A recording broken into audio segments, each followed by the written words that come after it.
Hi, it's Sherry with Pearl at the Mailbox, and welcome to another episode.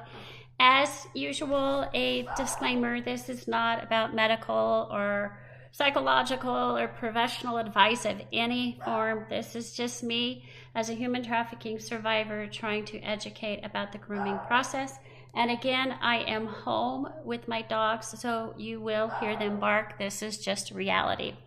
So, in this episode, we're going to talk about why stranger danger is so misleading. Everybody is still looking for that white van that is going to come and swoop up kids. Yes, it still happens. Yes, kidnapping does still happen. But we're going to talk about it. So, welcome to Let's Talk About It. This podcast focuses on what happens before trafficking begins so it can be stopped. That's the whole goal, to try and stop it so somebody isn't trafficked. In the last episode, we walked through the 7 steps of grooming and how it follows a pattern, and it's very intentional. That's why I continue to work with lawmakers to get that something that could be punishable in law, because it's intentional. Every step is intentional and with a specific outcome. Today we're going to talk about one of the biggest misconceptions that continues to prevent people from recognizing risk, and that is stranger danger. Prior to the internet, that was a very big educational aspect. Stranger danger. Everybody talked about it because predators at that time were only able to get to 2 children by in-person access, and now it's not that way. We have the internet, which is just a playground for predators, and it's very, very heartbreaking, because we don't realize the danger that is on the internet and that is being invited. These strangers are being invited into our homes day in and day out, every evening when the kids are home from school, during the summer. All these devices have the potential to bring a stranger into your home. And there is no way you would actually open up your front door and let a stranger in your home and go and mess with your kids. But on the internet, it just seems like it's very different rules that, oh, that's not happening, that no, some stranger is not coming into my home. But the reality, yes, they are. Every app, every game, every social aspect can bring somebody, a stranger into your home, whether they're just a stranger there to play a game with someone, or if they're a stranger there to make something bad happen, that they are. And today it's amazing how many young people say that they have a lot of online friends that they communicate with, and they truly view them as friends, even though they've never met, but they are friends. So the way our young people are making friends now is very different than 20 years ago. And that's why kids truly believe that they could have 50 friends, 100 friends, 1,000 friends, because they're people online that they interact with, but they actually don't know. So, what is the problem with stranger danger? Well, stranger danger teaches one core idea, that danger comes from someone you don't know. But grooming doesn't usually start with a stranger who appears dangerous. It often starts with someone who is known, is trusted, is familiar, or becomes familiar quickly. When we teach our children to fear strangers, we unintentionally, we teach them to trust people that they are familiar with. And this creates a gap in awareness. Because of the process of grooming, as mentioned before with the 7 steps, it is easy for someone who has ill intent to not become a stranger anymore, and then they abuse them. This can happen in school settings with a teacher and a student. This can happen in church with people there and kids. It can happen on a sports field.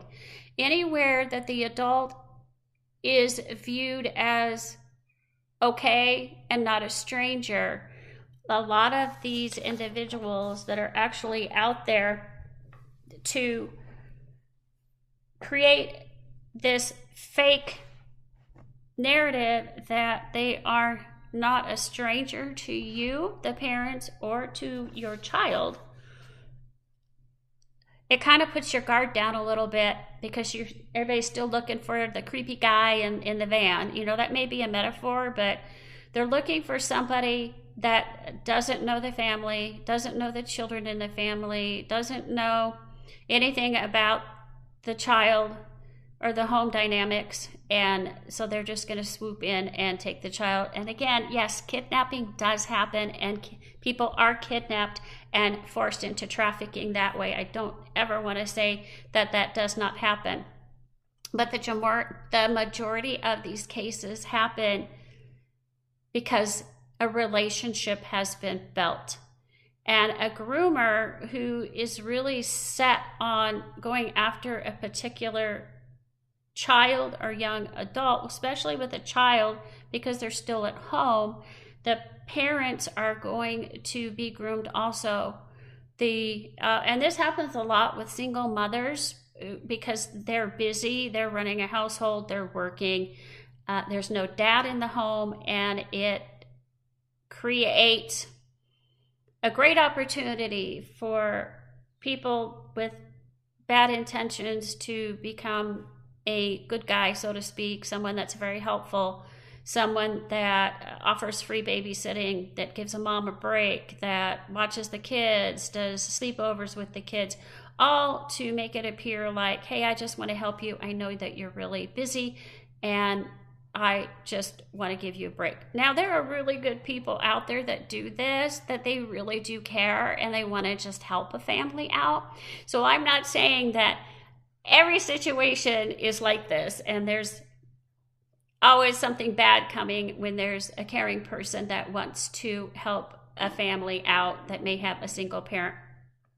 But studies have shown from data from sex offenders and those that did, quote, buy sex, they have said that if there was a father in the home that was very engaged with the family, if they were trying to groom the family to get to a child, they wouldn't target that family for the most part. Usually it was single family homes, or it would be a situation like with mine where my parents were very present in the home, but my groomer never interacted with my family. So I just thought I'd share a little bit of that. Risk is not defined by whether someone is a stranger. Again, we talked about that. It's about the patterns that happen. From my experience, and as I've shared, my risk didn't come from someone I didn't know. It came from someone who became very familiar to me. And I got to the point where I never would have ever thought that he was a dangerous person. He was very respected in the community. He was very involved with athletics in my high school. He donated money. He was, by all accounts, deemed to be a reputable father who just happened to be a single father. And even if I had tried to say something, I don't think anybody would have ever believed me, because I was just a kid and this was a reputable father in the community. And again, like I talked about, my danger was there, but I didn't know what the end was. So throughout this grooming process that I went through, I got attention. I felt very supported, and things were consistent with the parties. They were consistent. The times were consistent. When I would get picked up at the elementary school by my boyfriend to be taken to these parties, because my quote boyfriend, who really wasn't my boyfriend, but I wanted so badly to think he was, as a way for me to mentally adjust and say, yeah, okay, mentally accept some of what was happening, because he had to be my boyfriend. And I didn't know what a boyfriend was. I didn't have any brothers, so I didn't really understand how boys act. My friends who did have brothers say, why would you want a brother? They're kind of sneaky and smelly, which now I think that's kind of funny. But at the time, it's something that I wanted. And so I looked over a lot of things so that I could have that need. And that was definitely used against me, which is heartbreaking. Because if we're only looking for danger in strangers, we're not looking in the right place. We have to remember that this is a process, and the grooming is a process. And if we just think that, and we just say and stick with the narrative that it's just a kidnapping and that's how it always happens, then if it does happen in your home, it's like, wow, how can I be surprised by this? Because strangers can walk among us. So why does this misconception about stranger danger persist? Because truthfully, stranger danger is simple. It's a way of saying that's how bad things can happen by somebody that we don't know. It's easy to explain. It's easy to teach. This stuff is not easy to teach. When you talk about the grooming process, it's not easy to teach. And there's a lot of resistance because people think that grooming prevention is sex education. It has nothing to do with that. This is not about that at all. This is about educating about the 7 steps, or what leads up to being exploited. That's what this is all about. That is what I'm trying to teach. It's not sex education. But grooming is not simple. It's layered, as I've mentioned, and it's gradual, and it includes a relationship that is built over time. I have spoken to so many survivors that say, oh gosh, I was groomed for 2 weeks. I was groomed for a year. I was groomed by my boyfriend. I was groomed by my husband. Yes, that happens. The grooming process is very gradual, and on how quickly the person, the target, the victim is moldable. Grooming, it's complex, obviously, but it's easy to avoid in conversations because we don't want to talk about it. We don't want to talk about it, especially with our children, because if you don't understand it, how do you talk about it? How do you say, well, if someone makes you feel creepy, tell me about it? Or if so-and-so is paying a lot of attention to you, what do you do about it? Well, what should we be teaching instead? So instead of focusing only on strangers, we should be teaching behavior-based awareness. This includes helping children and teens understand when someone is asking for secrecy, when attention feels intense or focused only on them and no other kids in your school, or when boundaries are being tested or shifted, or when something feels uncomfortable, even if they can't explain why. Those are things to pay attention to. We also need to teach that someone can be nice and still not be safe. That's a hard concept, but it's critical, because if our young kids don't understand this and be able to, one, say to themselves that it's okay to remove themselves from an adult relationship, that they don't need to be, I don't want to say disrespectful, because everybody deserves respect, but I'm saying that if an adult is pushing too much in an area that makes a child uncomfortable, they have the right to say, I don't want this, please stop. And obviously tell parents, a trusted teacher, your principal, your counselor. First of all, kids need to understand that it's okay to tell on an adult, meaning that if there truly is concerns of potential abuse, that 100% it's okay to tell somebody that you trust about it. You have that right, and the child is not a troublemaker. They're not a bad kid. They don't feel comfortable with the situation.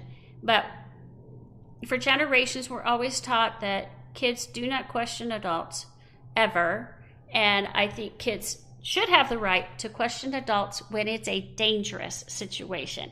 And a lot of times kids aren't able to completely understand what they're feeling.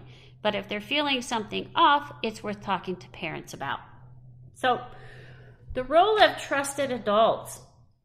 We also need to shift how adults think, because many adults assume if I know this person, they're safe. But safety isn't based on being familiar with someone. It's based on consistent, appropriate behavior over time. This doesn't mean becoming suspicious of everyone. It means becoming aware of patterns that don't align or don't make sense. Just think about that. So let's talk about a real world example, and let's break this down in practical ways. If someone gives extra attention to just one child, creates opportunities to be alone, which is that one child, encourages secrecy, which is that one child, positions themselves as the only one who understands that child, those are patterns to pay attention to. Even if that person is known, even if that person is trusted, because grooming depends on being seen as safe.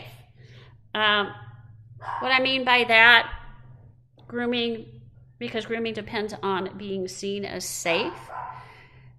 If somebody is trying to groom somebody in a family and grooming the family, they're going to do whatever they can to seem like a good person to that family. But if you have someone that is just paying attention to one of your children in the family, or a coach is just wanting your child to stay after practice, or your music teacher is only wanting that one child to stay after practice, those are just examples. That should be something to pay notice to. And if it happens, say, hey, yeah, I'll come with you. If you want to, work on, I don't know, let's just say a song, you're in a musical or something. And yeah, I'll come and I'll sit with you and just watch it and see what the reaction is. So why does this shift matter? Because if we continue to focus only on strangers, as the problem and as predators, we will continue to miss early signs. Prevention happens when we recognize patterns, behaviors, and shifts in boundaries, not just unfamiliar faces. The shift is not about fear, it's about accuracy and paying attention. Having worked with families of minors who have been groomed, it's quite surprising how many families actually knew the groomer. That's why I operate the National Grooming Prevention Hotline, just as a place for parents to call if they have questions. And we've been able to help parents with some suggestions. Now, that's not a a hotline for, oh gosh, like resources for such as housing or something like that. This is just a general hotline where parents can call and say, I have some questions. I don't understand the grooming process. I'm seeing some things. And we just talk about the 7 steps. It's definitely not a diagnosis site or a place that active trafficking is happening. But the National Grooming Prevention Hotline is 623-688-3214.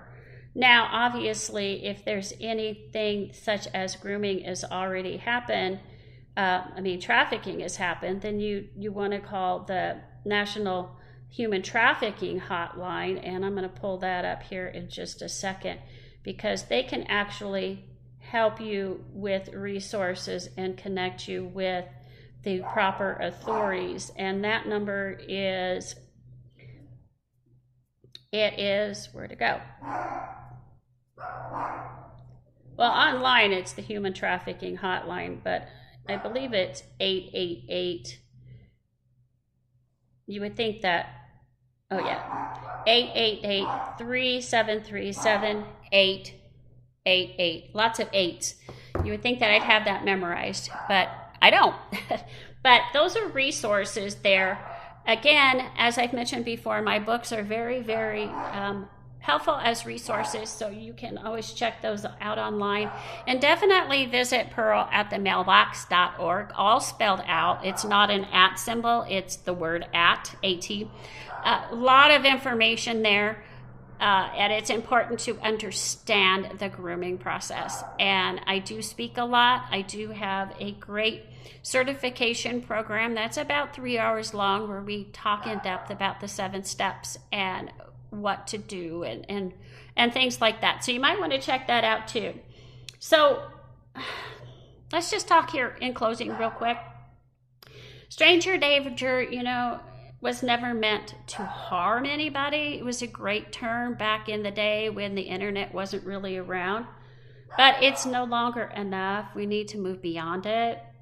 We need to teach what actually happens before exploitation begins, because awareness is what creates the opportunity to intervene early.